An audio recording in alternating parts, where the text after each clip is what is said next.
बोलो जय माता दी, पछले बोलो जय माता दी, मैंने नहीं सुना जय माता की, तो नहीं बोला जय माता।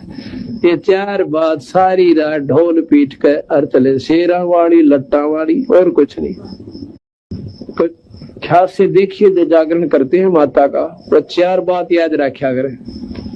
और देखो सारे तो नहीं कहते, 90%, 99% आज के भगत कैंपा कोला में दारू मिलाकर पी के और फिर ढोलकी पीटन लागे सांझे।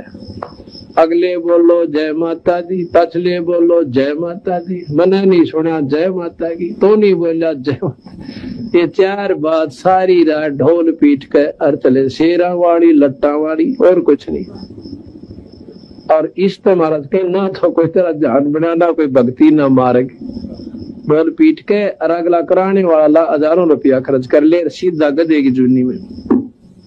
और उनके देख कर चोचले, उनके मीठे मीठे शब्द पड़ोसन और कह गया है आप भी करवा लें या उदाहरण तो भी करवा ले, 20,000 रुपये लगेंगे।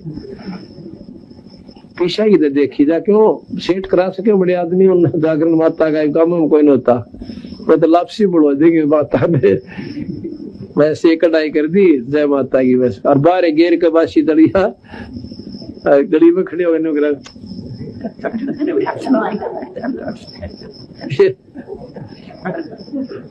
तो माता तो उनके जाएगी ना 20,000 का खर्च करे हुए दलियन माता भी रेते में गिरा करे। अर्थात कोई भी मार्ग महाराज के दुर्गा ध्यान पड़े जिस बगड़म ता संगति डूबे सब नगरम। जैसे किसी के घर पर दुर्गा का जागरण होना तो पड़ोसी और भी जिसका थोड़ा सा जो तो उन्होंने क्या करे, ए जी मारा भी कर दियो तड़के, मारा भी रख दो, हम भी एक जागरण करवाएंगे। क्यों देखा देखी हम करते ही हैं, भगवान का ज्ञान तो हमें है नहीं। और उनके सुरीली आवाज और बड़े गाने बजाने सब तरह के अट्रैक्शन होता है।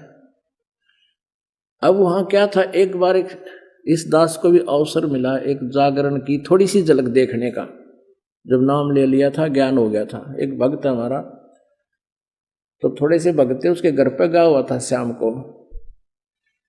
फिर वो थोड़ी देर पाछा उनके वो ढोलक से बाजन लग गए। मैंने पूछा ये क्या हो रहा है, कि दुर्गा का जागरण होगा यहाँ पर। हम दोनों चल पड़े, पैदल आ रहे थे तो देखा उसके साथ में टेंट ला रखे घर के आंगन में, और वहां दुर्गा का वो जागरण शुरू हो रहा।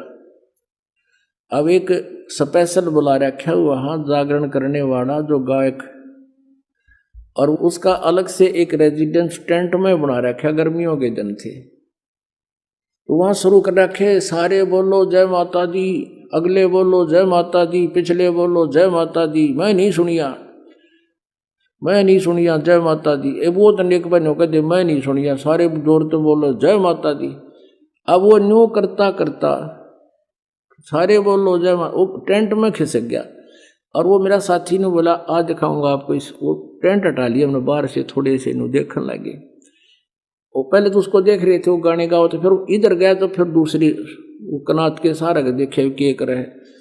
उसने वहाँ पौवा निकाला एक आधा बोतल उसका शराब का, दराज मत है, और वह कैंपा खोली, गिलास में दोनों डाले और गट दही करके ने बोला पी के, मैं नहीं सुनिया, इतने कड़े सुनेगा लाली गुटी, मैं नहीं सुनिया, सारे बोलो तेरा गजब भैया। अब परमात्मा कहते हैं दुर्गा ध्यान पड़े तिस बगड़म ता संगति डूबे सब नगरम। अब परमात्मा ने धर्मदास जी को सृष्टि रचना सुनाई। क्या बताया, धर्मदास ये जग बोराना, कोई न जाने पद निर्वाणा, यही कारण मैं कथा पसारा, जग से कहिए एक राम नियारा।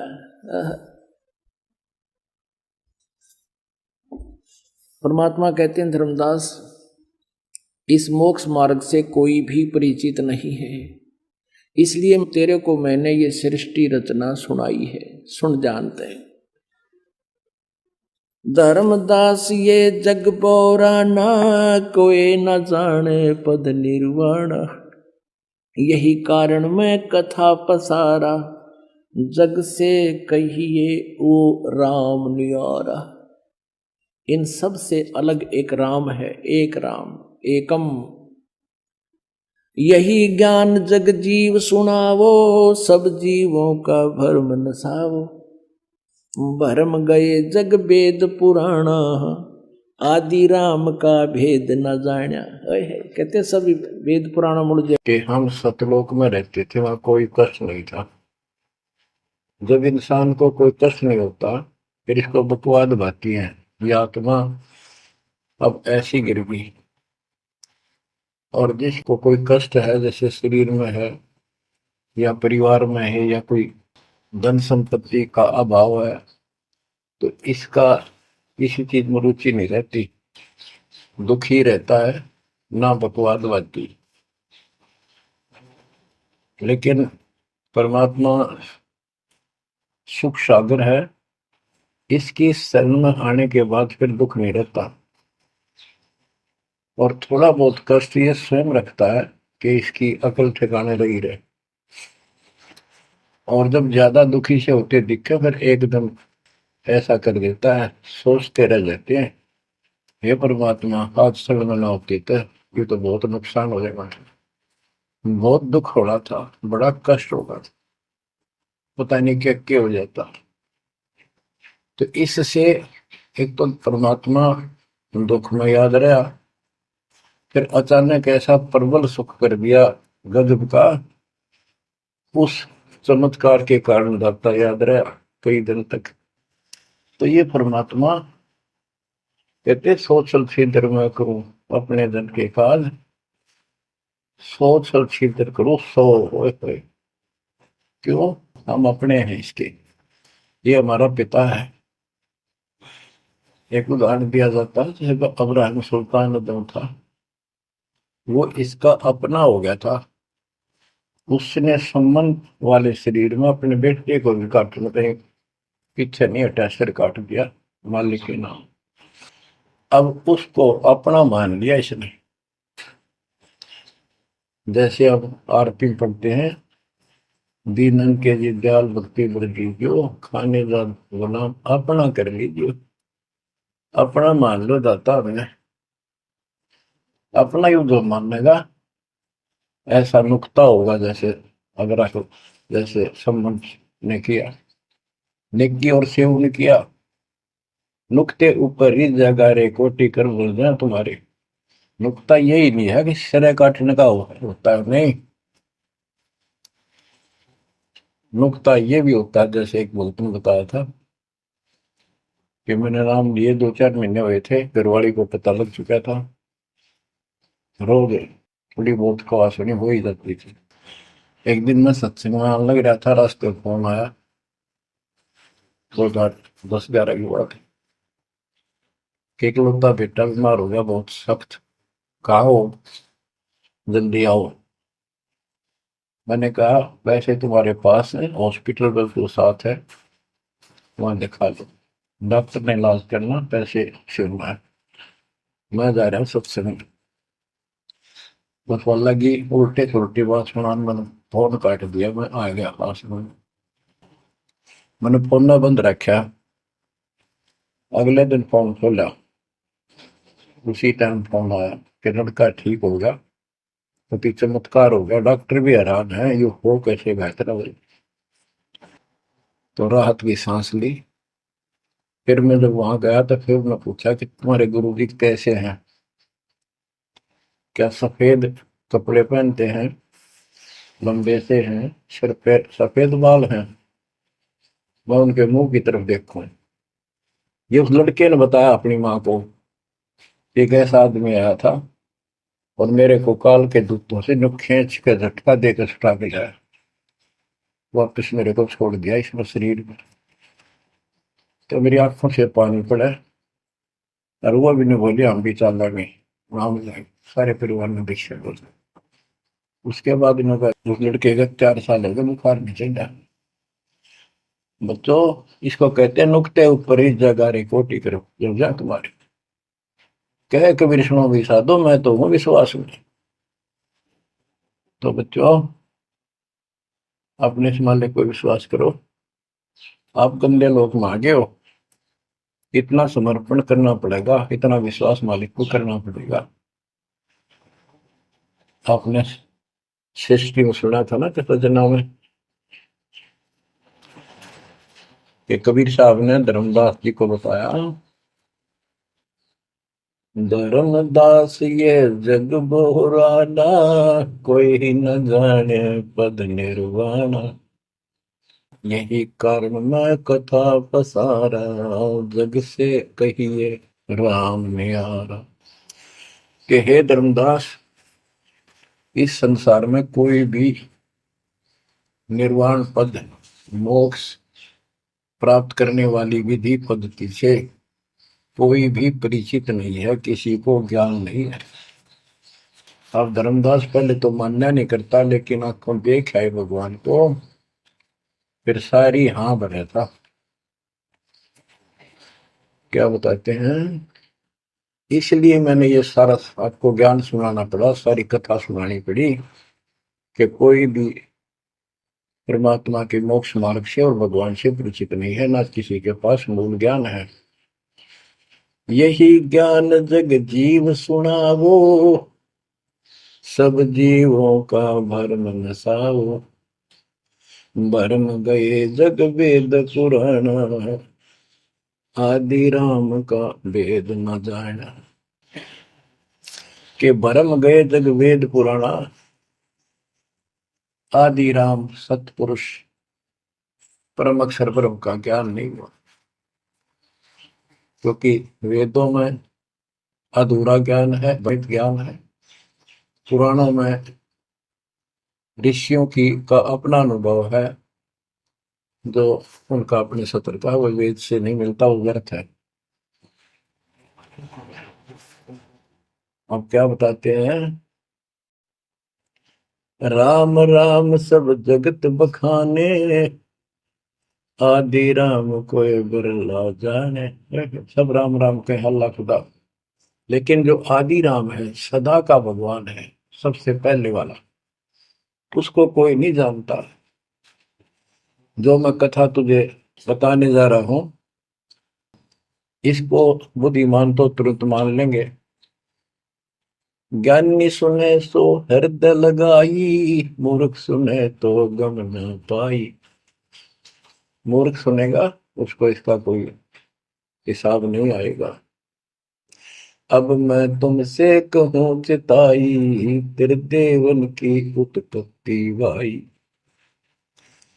कुछ संक्षेप कहूं गोराई, सब संशय तुम्हारे मिट जाई। माँ अष्टंगी पिता निरंजन, ये जमदारुण वंशन अंजन। परमेश्वर कबीर जी ने 600 साल पहले ये गीता वेद पुराण का ज्ञान अपनी सिंपल लैंग्वेज में, सूक्ष्म वेद में धर्मदास जी को बताया, और उसने लिपिबद्ध किया। बच्चों आज अपने सामने है। दत्त साहेब जी, इस वीडियो के बनाने का उद्देश्य हमारा किसी को भी नीचा दिखाना व किसी की भावनाओं को ठेस पहुंचाने का नहीं है। आज दुर्गा नवरात्रि है। इस स्पेशल दुर्गा नवरात्रि पर जानते हैं सृष्टि रचना कैसे हुई। तो संत रामपाल जी महाराज जी द्वारा कबीर सागर से सृष्टि रचना जानते हैं। आखिर इंसान पैदा होता है और मर जाता है, आखिर मरने के बाद कहाँ जाता है, और पैदा होता है तो कहाँ से आता है। तो जानते हैं भगवान द्वारा रची सृष्टि रचना। प्रश्न, प्रभु कौन है, कहाँ है, कैसा है, उसका वास्तविक नाम क्या है। उत्तर, सर्वप्रथम प्रभु यानी साहिब अल्लाह अकेला था तथा अनामी लोक में रहता था। सर्व आत्माएं भी प्रभु में समाई हुई थी, यानी जैसे मिट्टी का बहुत बड़ा ढेर हो, फिर उससे भिन्न भिन्न छोटे बड़े टुकड़े हो जाते हैं। पहले प्रभु अपनी सबद शक्ति से स्वयं मानव रूप में, यानी जिसके एक रूप की शोभा असंख्य सूर्य तथा चंद्रमा की मिली जुली रोशनी जैसी है, तेज पुंज का अति तेजोमय शरीर बनाकर प्रकट हुआ तथा अनामी लोक में अनामी नाम से रहने लगा। फिर उसी प्रभु यानी कबीर देव ने अगम लोक में शब्द यानी वचन से शब्द शक्ति से निर्मित किया तथा स्वयं ही अपना अन्य रूप बनाकर, शरीर बनाकर अगम पुरुष नाम से अगम लोक में रहने लगा, जिसका तेज खरब सूर्यों तथा चंद्रमाओं की रोशनी मिला दे तो एक रूम की शोभा से कम है।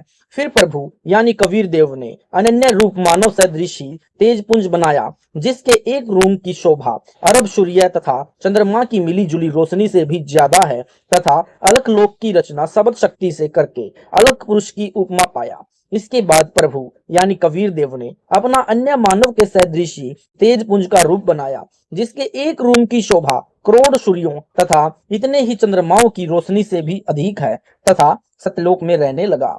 सतलोक में सर्वप्रथम प्रभु ने 17 यानी शब्द वचन से उचारे। प्रथम शब्द से 16 द्वीप तथा 5 तत्व 3 गुण की रचना की तथा 16 शब्दों से 16 पुत्रों की उत्पत्ति की, जिनके नाम है कूरम, ज्ञानी, विवेक, तेज, सहज, संतोष, श्रुति, आनंद, क्षमा, इसकाम, जलरंगी, अचिंत, प्रेम, दयाल, धैर्य, योग, संतायन अर्थात योग जीत।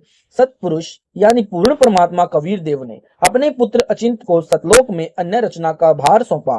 अचिंत ने एक शब्द उच्चारा, जिससे सतपुरुष की शक्ति से एक परमहंस अक्षर पुरुष यानी परब्रह्म की उत्पत्ति हुई। अक्षर पुरुष यानी परब्रह्म अमृत सरोवर में विश्राम करने लगा। उसे निद्रा आ गई। उसे जगाने के लिए प्रभु यानी सतपुरुष ने अपनी शब्द शक्ति से अमृत तत्व से एक अंडा बनाया। उसे एक सरोवर में छोड़ा, जिसमें अक्षर पुरुष यानी परब्रह्म सोया हुआ था। उस विशाल अंडे की हलचल यानी गड़गड़ाहट से अक्षर पुरुष यानी परब्रह्म की निद्रा भंग हो गई तथा कच्ची नींद से जागने के कारण कुछ क्रोधवश देखा कि मेरी निद्रा किसने भंग की है। उसके क्रोध का कोप उस अंडे पर पड़ा।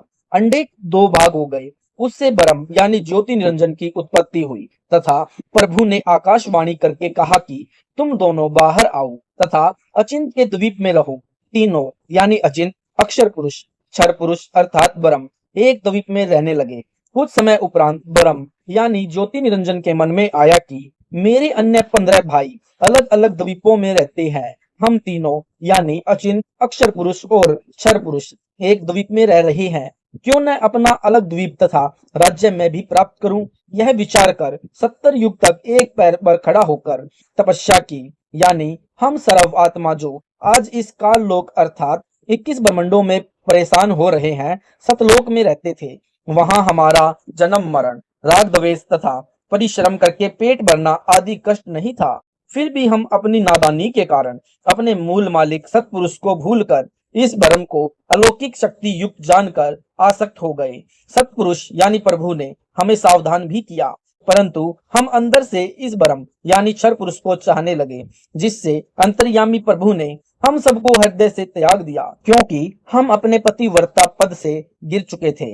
यही कमजोरी हम सभी के अंदर आज भी विद्यमान है। जैसे नादान बच्चे हीरो तथा हीरोइन की बनावटी अदाओं पर आसक्त हो जाते हैं, अपने धर्म को भूल जाते हैं। जब इस क्षर पुरुष यानी ब्रह्म ज्योति निरंजन से सतपुरुष ने आकाशवाणी से पूछा कि आपने मेरी 70 युग साधना की है, क्या चाहते हो। तब क्षर पुरुष यानी ब्रह्म ज्योति निरंजन ने प्रार्थना की कि यह स्थान मेरे लिए कम है, कृपया मुझे अलग लोक प्रदान करने की कृपा करें। प्रभु ने कहा यानी ब्रह्म क्षर पुरुष को 21 ब्रह्मांड प्रदान कर दिए। यह क्षर पुरुष उसमें रहने लगा। उसी समय प्रभु ने पर ब्रह्म के साथ संग ब्रह्मांड की भी रचना शब्द से ही कर दी थी। कुछ समय के बाद क्षर पुरुष यानी ब्रह्म ने सोचा कि इसमें अन्य रचना भी चाहिए, इसलिए यह विचार कर फिर 70 युग तपस्या की। यानी प्रभु ने पूछा कि ज्योति निरंजन अब क्या चाहते हो। तब ब्रह्म ने प्रार्थना की कि मुझे सृष्टि रचने की सामग्री प्रदान करें। प्रभु यानी कबीर देव ने ज्योति निरंजन को 5 तत्व तथा 3 गुण प्रदान किए। कुछ समय उपरांत फिर 64 युग तक ब्रह्म यानी क्षर पुरुष ने तप किया। प्रभु ने पूछा कि ज्योति निरंजन अब क्या चाहते हो। क्षर पुरुष यानी ब्रह्म ने कहा कि मुझे आत्मा देने की कृपा करें। तब प्रभु ने कहा कि किसी भी साधना के प्रतिफल में आत्मा नहीं दी जा सकती। आत्मा बिल्कुल नहीं दूंगा और कोई सुविधा प्राप्त करा सकता हूँ। हाँ, यदि कोई आत्मा स्वेच्छा से तेरे साथ रहना चाहता है तो वह जा सकती है। तब क्षर पुरुष यानी ब्रह्म ने हम सभी आत्माओं के पास आकर कहा कि मुझे पिताजी से 21 ब्रह्मांड प्रदान किए हैं, उनमें नाना प्रकार के सुहावने लोक रचकर आनंद से रहा करूंगा। क्या आप मेरे साथ चलना चाहते हो। हम सब नादान आत्माओं ने यानी जो आज काल की कैद में हैं, कहा कि यदि पिताजी आदेश दे दें तो हम आपके साथ चलने को तैयार हैं। तब क्षर पुरुष यानी ब्रह्म ने प्रभु यानी कबीर देव से कहा कि कुछ आत्माएं मेरे साथ चलने को तैयार हैं। प्रभु यानी अकाल पुरुष अर्थात सतपुरुष कबीर देव ने कहा कि यदि मेरे सामने स्वीकृति दे तो मैं आज्ञा दूं। प्रभु यानी शब्द स्वरूपी राम यानी सतपुरुष ने पूछा कि जो हंस आत्मा क्षर पुरुष यानी ज्योति निरंजन के साथ जाना चाहता है वह सहमति व्यक्त करे। सर्व आत्माओं ने यानी संकोच किया तथा सहमति नहीं दे पाई। उसी समय एक हंस उठा तथा कहा कि मैं जाना चाहता हूँ। उसी देखा देखी हम सब ने सहमति दे दी। तब प्रभु ने कहा, ज्योति निरंजन आप अपने लोक में जाओ, मैं अपने आप इन सर्व आत्माओं को आपके पास विधिवत भेजूंगा। सतपुरुष ने एक प्रानंदनी शक्ति अर्थात पराशक्ति शब्द से बनाई तथा उसी प्रथम माया से उस आत्मा का लड़की का रूप यानी प्रकृति देवी दुर्गा अष्टंगी बनाया तथा 5 तत्व तथा 3 गुण युक्त कर दी। इसके बाद हम सर्व आत्माओं को सूक्ष्म रूप बनाकर इसी प्रकृति देवी में शब्द शक्ति से प्रवेश कर दिया। सतपुरुष ने दुर्गा से कहा कि पुत्री, आपको मैंने ये सर्व आत्मा दे दी है तथा तुझे शब्द शक्ति प्रदान करता हूँ। जितने प्राणी ब्रह्म कहे शब्द से बना देना। फिर अपने पुत्र सहजदास से कहा कि जाओ सहजदास, इस कन्या को ज्योति निरंजन के पास छोड़ आओ तथा उसे बताओ कि इस प्रकृति देवी के पास साहिब की दी हुई शब्द शक्ति है। जितने जीव कहेगा यह वचन से बना देगी। उस कन्या यानी अष्टंगी दुर्गा देवी को साथ लेकर सहजदास ज्योति निरंजन के पास आया। प्रभु की बताई सर्व वार्ता कह सुनाई तथा लड़की को ज्योति निरंजन के पास छोड़कर अपने द्वीप में आ गया। लड़की के जवान होने के कारण उसका रंग रूप निखरा हुआ था। युवा लड़की के सुंदर शरीर को देखकर क्षर पुरुष यानी ब्रह्म को कामदेव सताने लगा। सर्व सुख बुद्ध भूलकर दुर्गा के साथ अभद्र व्यवहार करने लगा।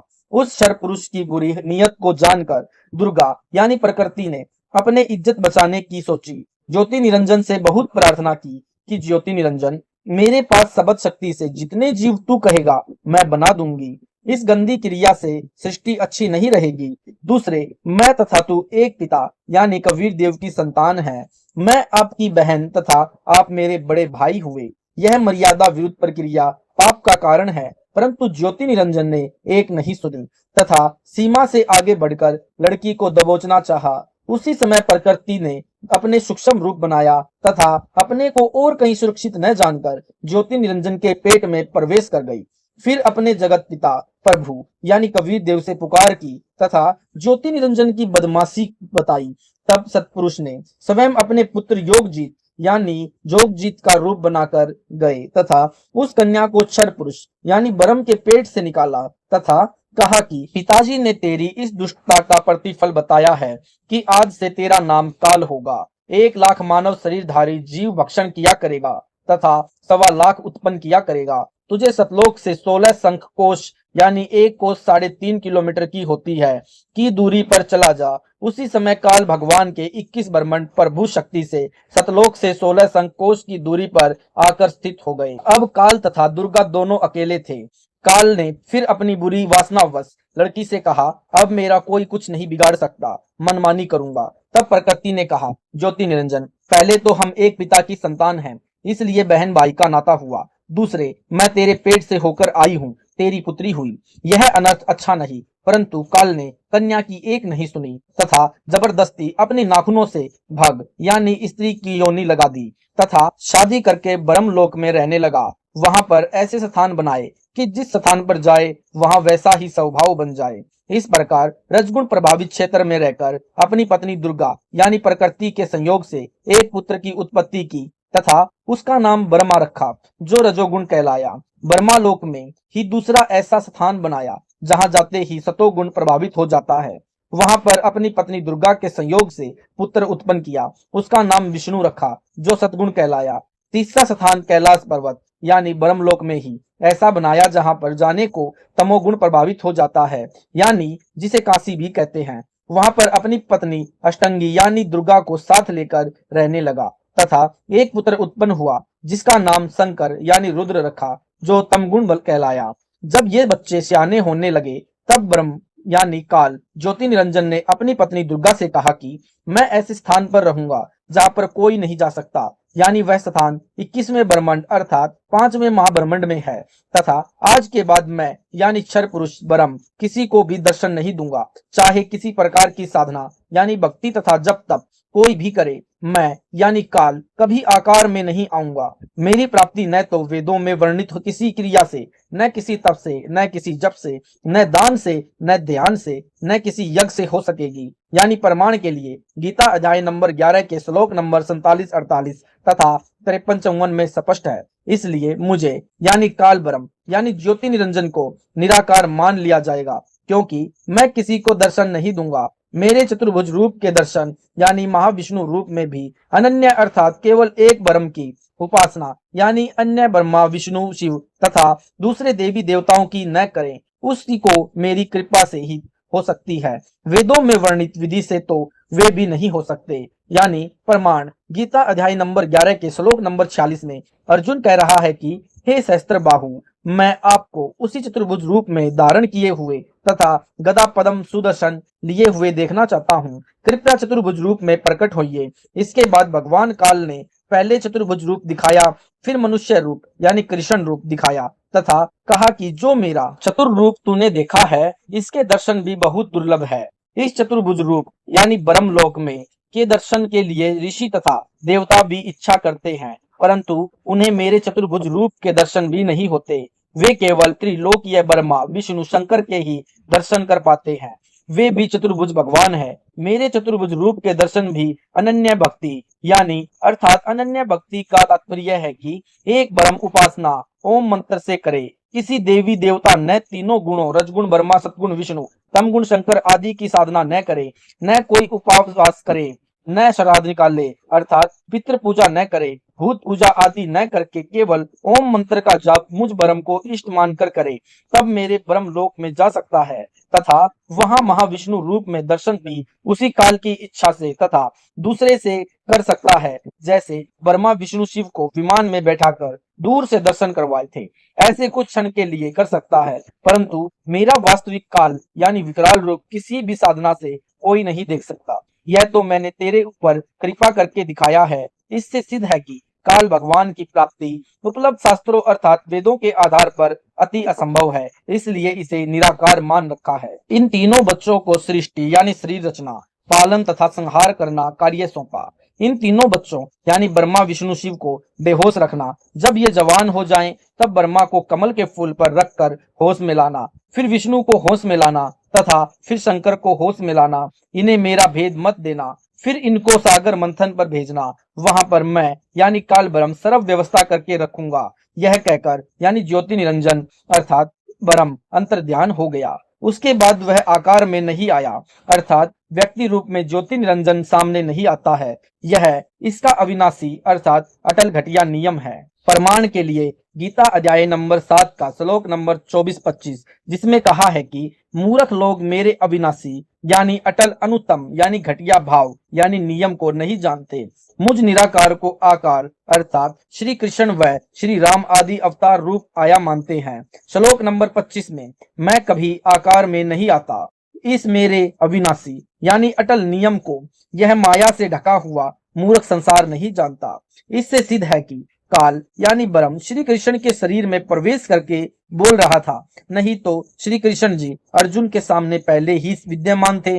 वे यह नहीं कहते कि मैं व्यक्त रूप अर्थात आकार में नहीं हूँ। जब ये तीनों जवान हुए तब माया यानी दुर्गा ने उन्हें भिन्न भिन्न स्थानों पर, जैसे ब्रह्मा को कमल के फूल पर, विष्णु को शेष सैया पर तथा शंकर को ब्रह्मांड के कैलाश पर्वत पर होश में ला दिया। यानी विशेष जानकारी के लिए पढ़े इसी पुस्तक में देवी भागवत महापुराण के 3 अध्याय का लेख पृष्ठ नंबर 85 पर। इसके बाद इन तीनों को विमान में बैठाकर दुर्गा ने ब्रह्मलोक का भ्रमण कराया, जहां पर इन तीनों ने देखा कि वहां एक महास्वर्ग था तथा एक एक ब्रह्मा विष्णु तथा शंकर तथा उनकी पत्नियां और थी। ये यानी विमान वाले ब्रह्मा विष्णु और शंकर तीनों आपस में कहते हैं कि हमें कुछ नहीं पता, यह अन्य ब्रह्मा विष्णु और शिव कौन है। इसके बाद विमान उसी देवी के पास पहुंचकर रुक गया।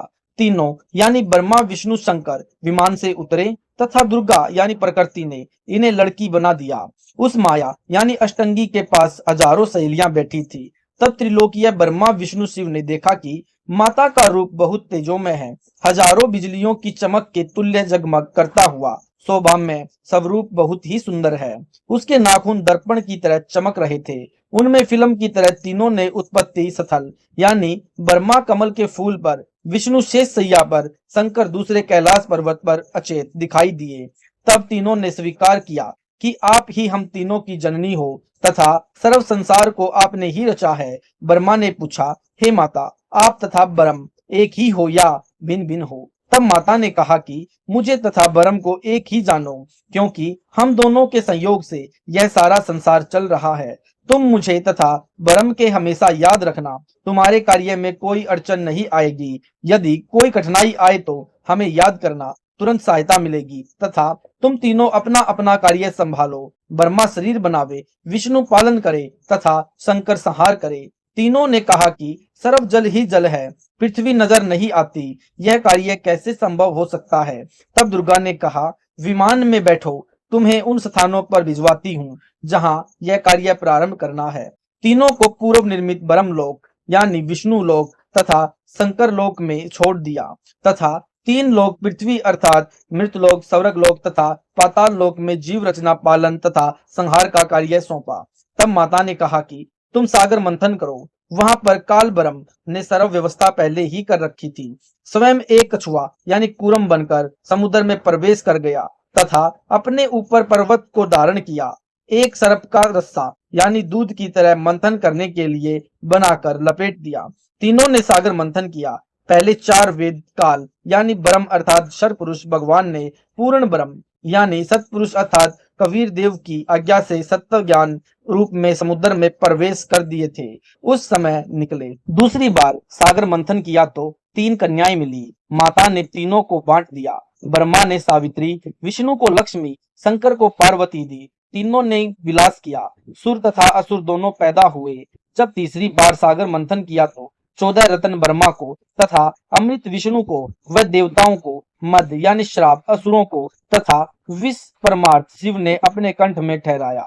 वेदों को ब्रह्मा ने पढ़ा। उनमें लिखा है कि सृष्टि का रचनहार पूर्ण ब्रह्म कोई और है, उसका नाम कबीर परमेश्वर है, वही सर्व का पिता है।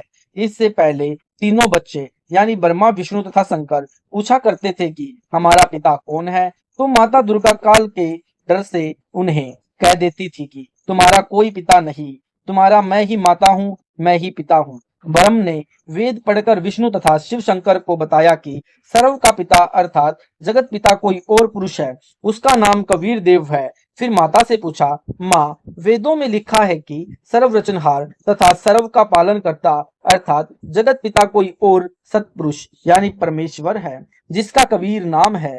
तब माता यानी दुर्गा अर्थात प्रकृति ने काल के भय से उन्हें फिर गुमराह कर दिया कि तुम्हारा पिता ब्रह्म यानी ज्योति निरंजन अर्थात काल है, वह किसी को दर्शन नहीं देता, उसका यह अटल घटिया नियम है। ब्रह्म ने कहा, माँ, आपकी बातों पर अब अविश्वास हो गया। मैंने वेद पढ़े हैं, उनमें लिखा है कि ओम नाम के जाप से तथा ध्यान से तथा अनन्य भक्ति से प्रभु भक्ति दर्शन संभव है। माता ने कहा, यह कहने मात्र की बात है, उसके वास्तविक काल रूप के दर्शन किसी वेद विधि या जप तप तथा यज्ञ ध्यान या अन्य विधि से नहीं किए जा सकते। ब्रह्मा ने कहा, मैं दर्शन करके आऊंगा, यदि दर्शन नहीं हुए तो नहीं आऊंगा। अब कैसे बात बने? तब माया ने ब्रह्मा से कहा कि अलख निरंजन तुम्हारा पिता है, परंतु वह तुम्हें दर्शन नहीं देगा। यह सुनकर ब्रह्मा जी कहता है कि पिता यानी प्रभु ज्योति निरंजन के दर्शन करूंगा, यदि दर्शन नहीं हुए तो मैं नहीं आऊंगा।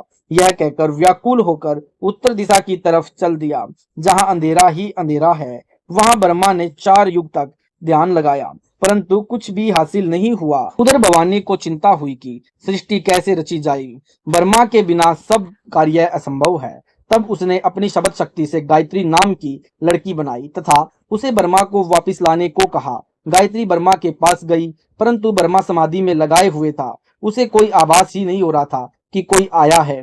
तब आदि कुमारी ने गायत्री को ध्यान द्वारा बताया कि इसके चरण स्पर्श कर। तब गायत्री ने ऐसा ही किया। ब्रह्मा का ध्यान भंग हुआ तो क्रोधवश बोला कि कौन पापिन है जिसने मेरा ध्यान भंग किया है, मैं तुझे शाप दूंगा। गायत्री कहने लगी कि मेरा दोष नहीं है, पहले मेरी बात सुनो तब श्राप देना।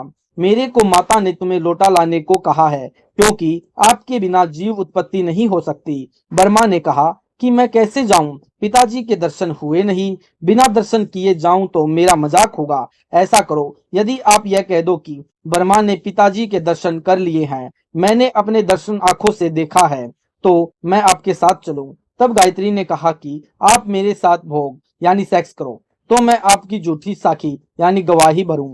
तब वर्मा ने सोचा कि पिता के दर्शन हुए नहीं, वैसे जाऊं तो माता के सामने शर्म लगेगी, और चारा दिखाई न दिया। फिर गायत्री से भोग यानी संभोग किया। तब गायत्री ने कहा कि क्यों न एक गवाह और तैयार किया जाए। वर्मा ने कहा बहुत ही अच्छा है। तब गायत्री ने शब्द शक्ति से एक लड़की पूपवती पैदा की तथा उससे दोनों ने कहा कि हमारी गवाही देना कि वर्मा ने पिता के दर्शन किए हैं। तब पूवती ने कहा कि मैं क्यों झूठ गवाही दूं? हाँ, यदि वर्मा मेरे से रति क्रिया यानी भोग विलास सेक्स करे तो गवाही दे सकती हूँ। गायत्री ने वर्मा को समझाया यानी उकसाया कि कोई और चारा नहीं है। तब वर्मा ने पूपवती से संभोग किया तो तीनों मिलकर